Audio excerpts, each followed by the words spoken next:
Bienvenue si vous nous rejoignez dans le mini-mag de la lettre de l'acheteur en partenariat avec placedelabourse.fr. On va tout vous dire sur l'actualité des matières premières, de leurs cours et du monde agricole.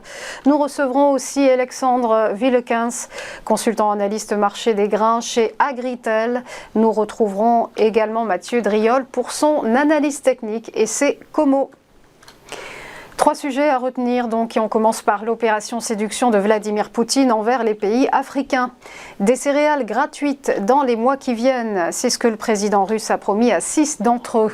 Une livraison annoncée à l'occasion du sommet Russie-Afrique de Saint-Pétersbourg et une déclaration sous forme d'affront aux sanctions occidentales.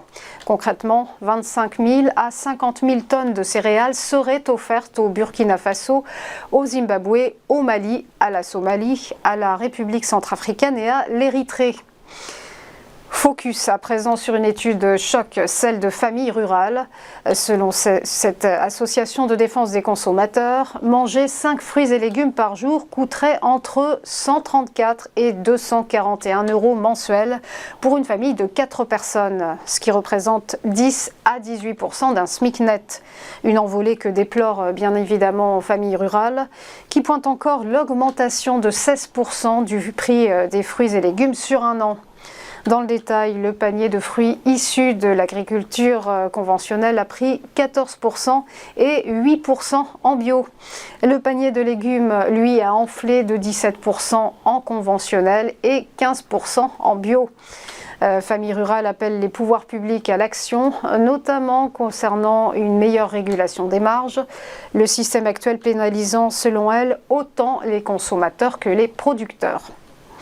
Des détails évidemment à retrouver sur la lettre de l'acheteur. Et enfin, une mauvaise nouvelle pour tous les accros au chocolat. Il va falloir bientôt débourser plus pour assouvir votre petit plaisir.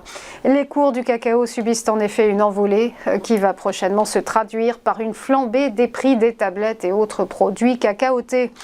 La raison en est simple, la Côte d'Ivoire a suspendu la vente de ses contrats d'exportation d'or noir à cause d'une météo défavorable.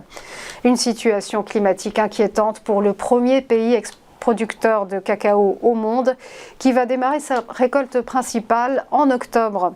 La Côte d'Ivoire redoute les conséquences de pluies diluviennes ayant entraîné une pourriture brune sur les plants. Résultat, un risque de production inférieur à la demande mondiale et des risques économiques aussi évidemment pour la Côte d'Ivoire dont le cacao est le fer de lance puisque 14% de son PIB en dépend. Voilà, c'est tout pour l'actu. On va marquer une pause et on se retrouve juste après pour l'interview.